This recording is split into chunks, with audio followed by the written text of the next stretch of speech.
No nos gusta reconocerlo, pero es así.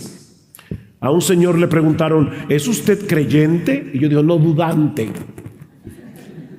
Nosotros tenemos una tendencia a dudar. Se dispara la duda hasta que entendemos que Jesús es confiable, no importa la circunstancia.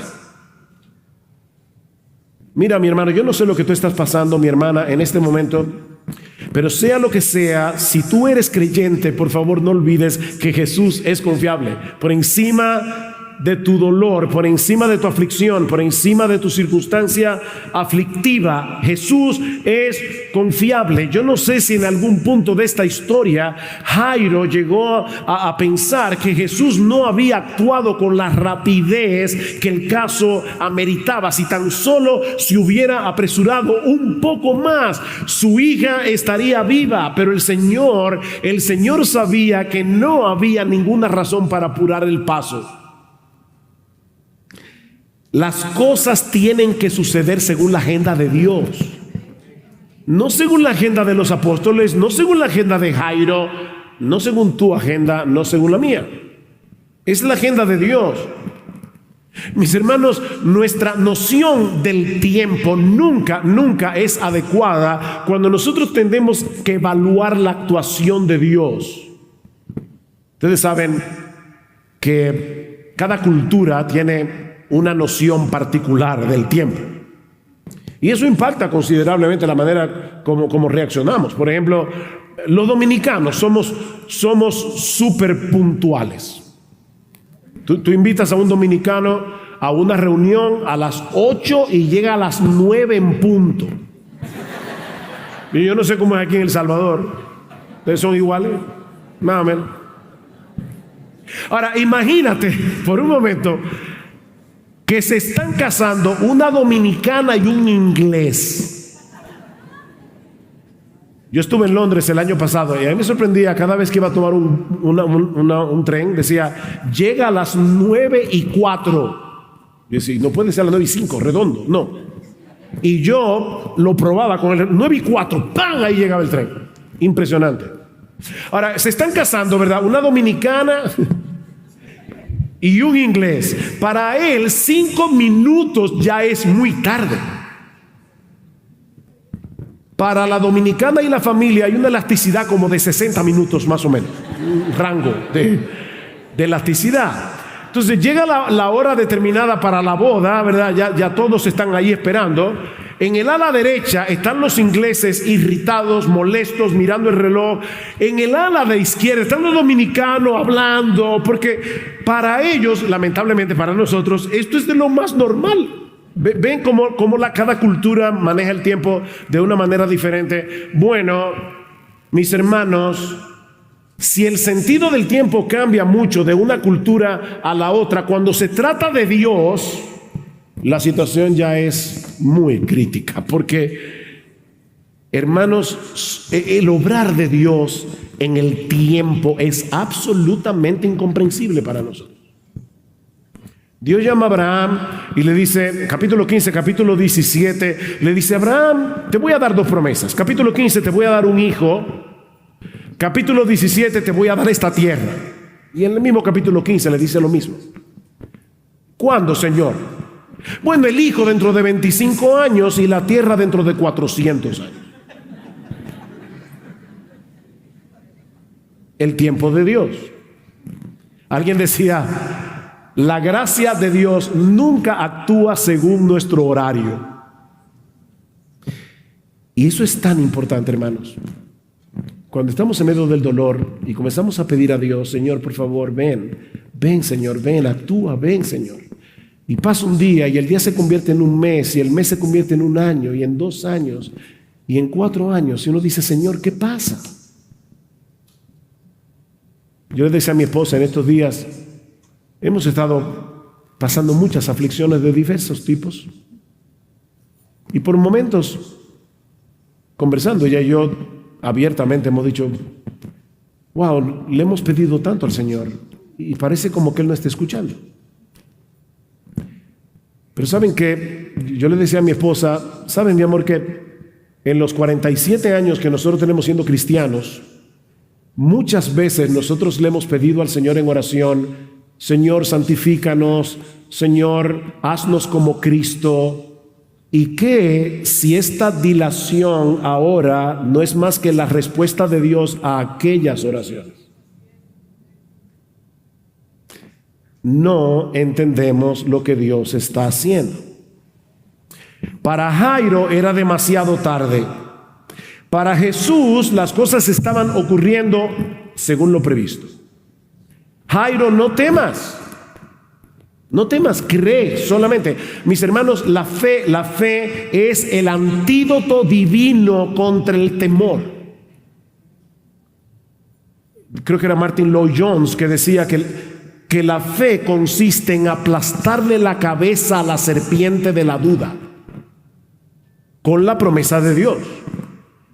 Dice David en el Salmo 56, versículo 3, en el día que temo, fíjense, él no está diciendo, yo nunca tengo temor, yo no tengo problemas con eso. Dice, no, en el día que temo yo en ti confío, pero ahora escucha, en Dios cuya palabra alabo, en Dios he confiado, no temeré. ¿Qué puede hacerme el hombre? Y probablemente la palabra de la que está hablando David aquí, hay diversas, opiniones al respecto, pero probablemente lo que David está pensando es en la palabra que Samuel le dijo: tú serás rey. Y pasan los años y David es un fugitivo. Saúl lo está persiguiendo, y lo que él está diciendo es: cuando de repente me asalte el temor, mis enemigos me están rodeando, parece que van a acabar con mi vida, pero yo alabaré tu palabra, porque tú no mientes y tú dijiste que yo seré rey. Y de esa manera es que David puede acallar la voz del miedo, la voz del temor. Cristo le está diciendo a Jairo: déjame hacer las cosas en mi tiempo. Y te lo está diciendo a ti en esta mañana.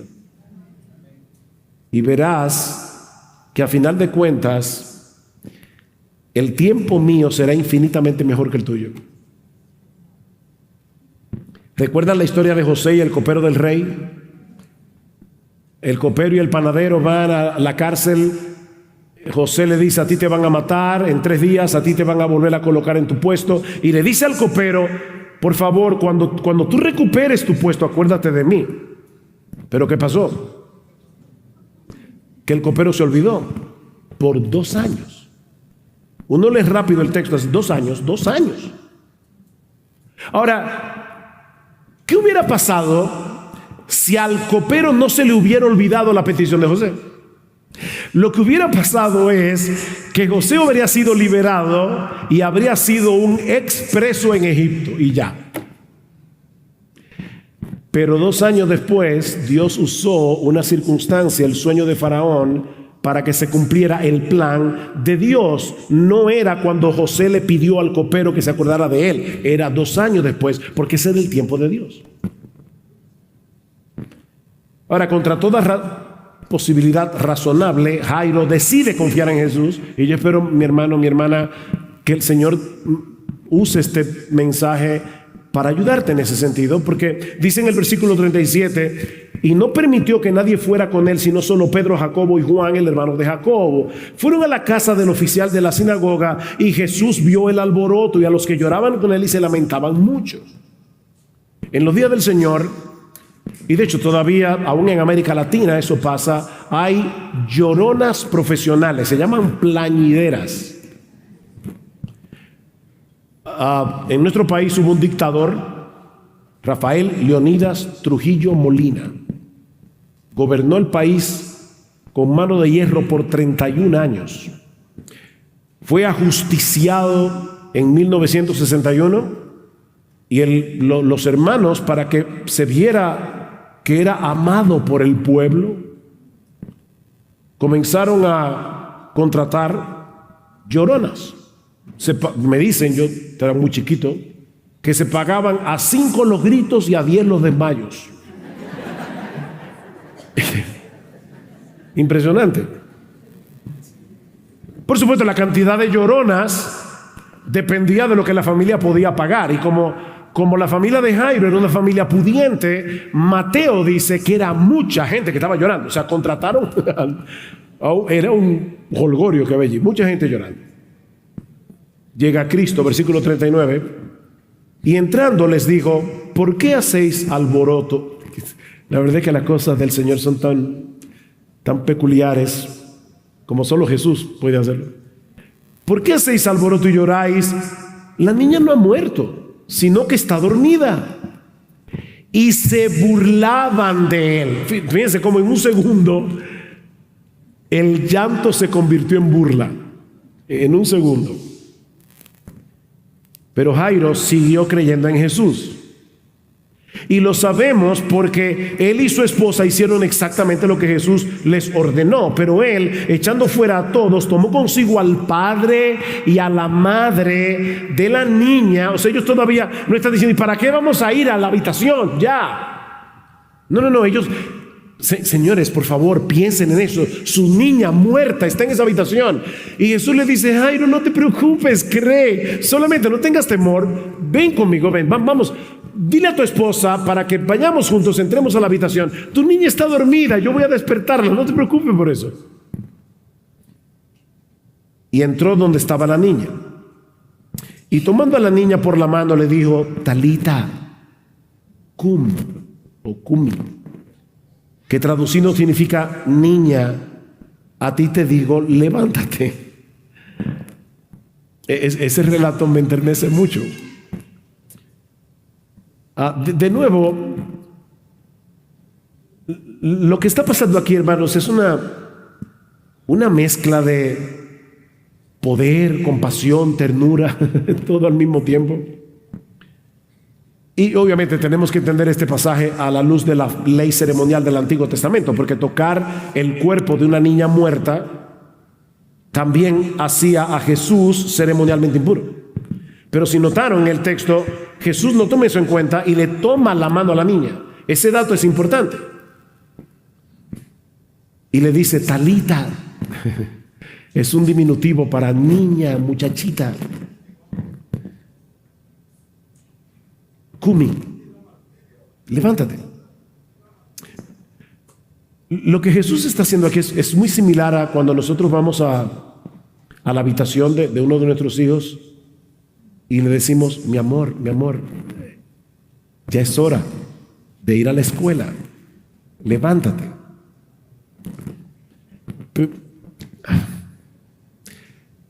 La palabra de Jesús es tan poderosa que cuando Él habla, los muertos oyen y vuelven a la vida.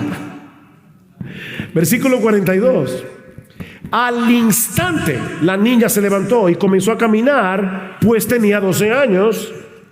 Y al momento se quedaron completamente atónitos, y entonces les dio órdenes estrictas de que nadie se enterara de esto, y dijo que le dieran de comer a la niña. Jesús está atento a todos los detalles. Él sabía que muy probablemente durante la enfermedad la niña había estado inapetente, pero ahora de repente está sanada, completamente sanada, y vuelve a tener la energía y el apetito de un adolescente. Y el Señor le dice a los padres: ahora denle de comer. El milagro de restauración había sido completo. Ahora, yo no vine aquí a El Salvador a contarles una historia que está en la Biblia. Yo vine a predicar. Hermanos, ¿qué aprendemos de esta historia? Hay varias cosas que ya hemos dicho, pero déjenme decir algunas más, breves. Más allá de la compasión que Cristo le mostró a esta mujer con el flujo de sangre y a la familia de Jairo, estos dos milagros funcionan como una representación visible del Evangelio. Jesús tuvo que entrar en contacto con nuestras impurezas para que nosotros fuésemos purificados, y Él permanecía puro.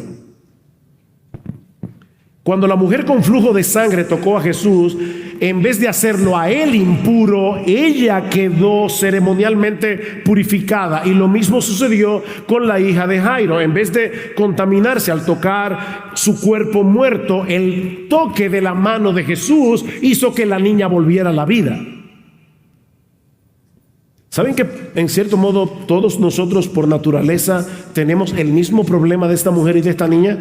Todos nosotros somos impuros, todos nosotros estamos corrompidos por causa de nuestros pecados y todos nosotros estamos muertos en nuestros delitos y pecados cuando no éramos creyentes. Y así como la hija de Jairo no podía resucitarse a sí misma, y así como la mujer de flujo de sangre no podía sanarse a sí misma y purificarse a sí misma, mi amigo, si tú estás aquí y tú aún no has creído en Cristo, no te has arrepentido de tus pecados, no hay nada que nosotros podamos hacer por nosotros mismos para resolver esos dos problemas delante de Dios. Estamos muertos, somos impuros.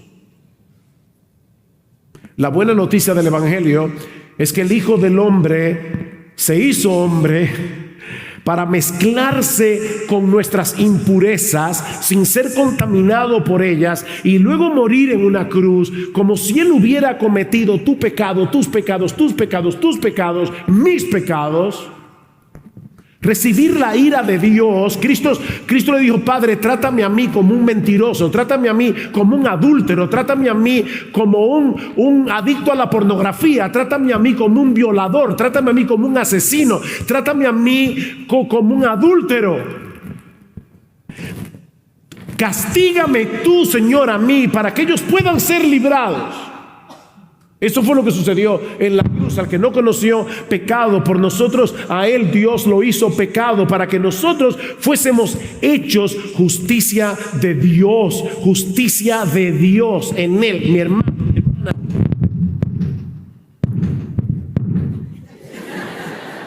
Sí, esto merece fuegos artificiales. Mi hermana, si tú eres creyente, la justicia de Dios fue puesta en tu cuenta. O sea, Dios te ve ahora como si tú nunca hubieras roto un plato. Con la justicia de Jesús. Como si tú hubieras vivido la vida de Jesús. Cuando iba al aeropuerto en Santo Domingo, me llevó un creyente de otra iglesia. Y él me decía: bueno, hay que perseverar, porque si no uno como que pierde la salvación. Y yo le decía: mi hermano, espérate. Déjame decirte una cosa, el hecho de que tú seas salvo no depende de ti, depende de Jesús. Déjame hacerte una pregunta. Hay dos mandamientos, los mandamientos más importantes: amarás al Señor tu Dios con todo tu corazón, con toda tu alma, con toda tu mente, con todas tus fuerzas, y al prójimo como a ti mismo. Tú haces eso, estaríamos perdiendo la salvación todo el tiempo. Pero cuando Dios nos ve unidos a Jesús, escondidos en Jesús, Él nos ve como personas que lo amamos con todo nuestro corazón, con toda nuestra alma, con toda nuestra mente, y al prójimo como a nosotros mismos. Obviamente no te lleves de eso para dejar de amar a Dios y para dejar de amar al prójimo. Todo lo contrario, eso más bien nos impulsa a actuar por gratitud, pero no para ganarnos la salvación, no para mantener la salvación. Bueno, de la misma manera necesitamos abrazar a Jesús por la fe, como esta mujer, para ser librados del poder, la vergüenza, la condenación del pecado. Mi amigo, ¿en qué cosa tú tienes puesta tu esperanza cuando te toque la hora de la muerte? Porque si no es en la persona y la obra de Jesús, tú estás engañado. Hay un solo Dios y hay un solo mediador entre Dios y los hombres, Jesucristo hombre. En Hechos 4:12 dice Pedro que no hay otro nombre bajo el cielo dado a los hombres en el cual podamos ser salvos, excepto en el nombre de Jesús. Y el mismo Cristo dice: yo soy el camino, la verdad y la vida. Nadie viene al Padre sino por mí. No son muchos mediadores, es uno solo. Y se llama Jesús.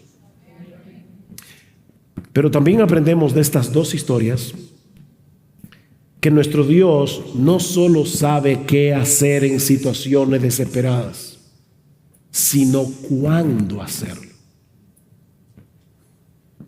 Mi hermana, yo te decía al principio, yo he estado ahí, yo sé lo que es decir: ¿qué pasa, Señor?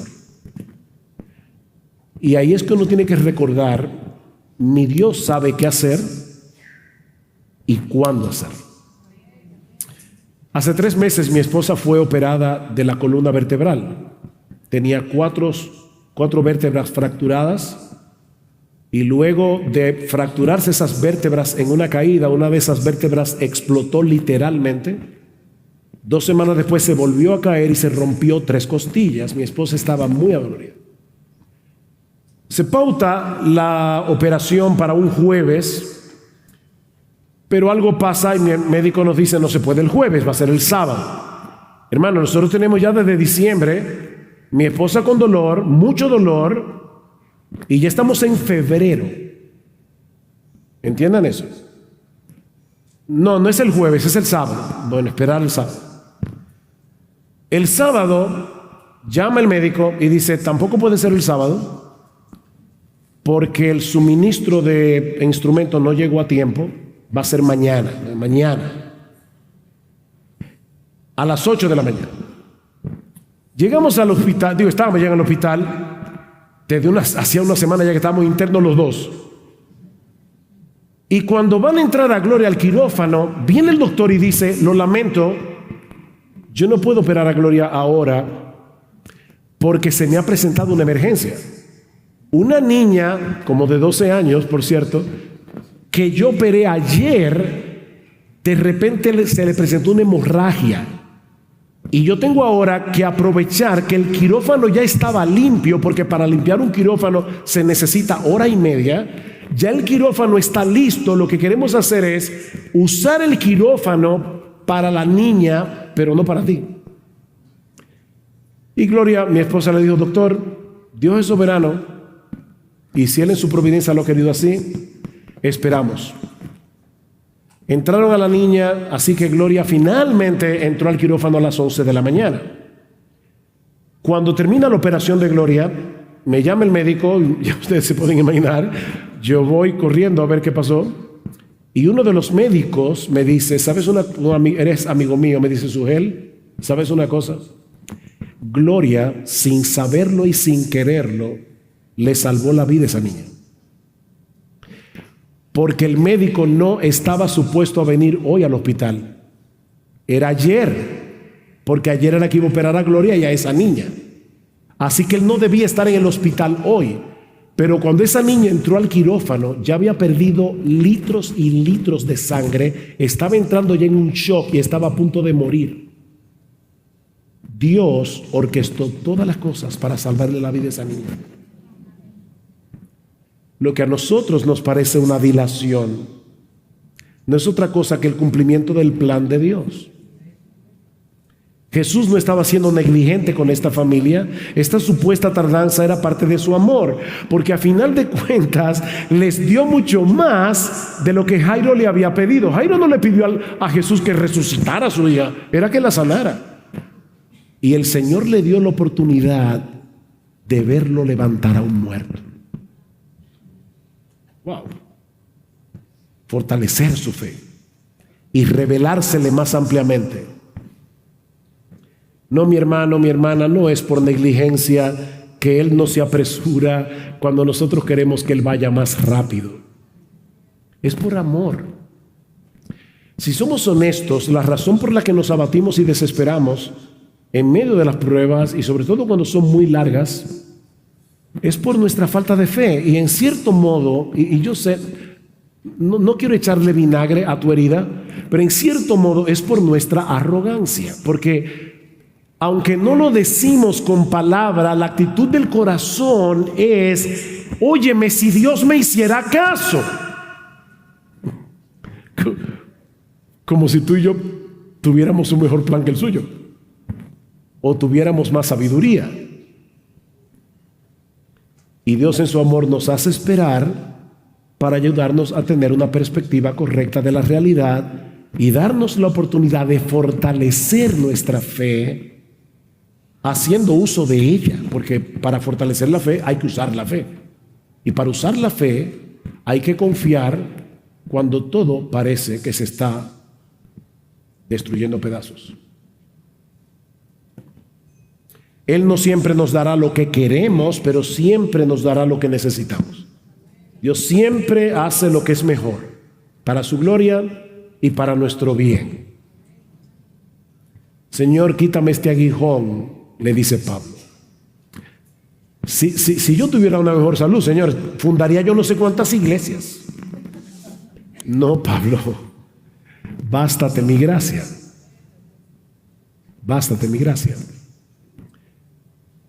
Cada vez que leo ese texto me acuerdo de Spurgeon, porque dice Spurgeon que una vez él iba camino a predicar. Yo no sé cuándo yo comencé a predicar, por cierto. Yo me pasé. No. Spurgeon, una vez al año no hace daño. Spurgeon va camino a predicar y él está nervioso, el gran predicador Spurgeon está nervioso porque él sabe la responsabilidad que predicar la palabra, y dice él, hasta que entendió la ironía de ese texto, bástate mi gracia, y comenzó a reírse. Mis hermanos, ¿de qué tamaño es la gracia de Dios? Del tamaño de Dios, porque la gracia es una característica de Dios. Así que es como decirle a una sardina, ¿te basta el Atlántico o tú necesitas más agua? Bástate mi gracia, mi poder se perfecciona en la debilidad. Y ahora, mi pregunta a ti ahora es, mi hermano, mi hermana, ¿tú estás dispuesto a confiar en Jesús incluso cuando tú no entiendes lo que Él está haciendo? ¿Estás dispuesto o dispuesta a descansar en Él? En el hecho de que Él es infinitamente más sabio que nosotros, que en su amor siempre nos dará lo que es mejor. Aunque sea doloroso, es por fe que andamos, no es por vista. Porque fue la fe lo que hizo la diferencia en las dos historias. No temas, cree solamente. El otro día, uno de los pastores nos envió un poema de Paul Tripp en un libro titulado El Domingo Importa. Y escuchen parte de este poema. Tengo un problema en mi vista. No es que mis ojos físicos se estén apagando, mi problema son los ojos de mi corazón.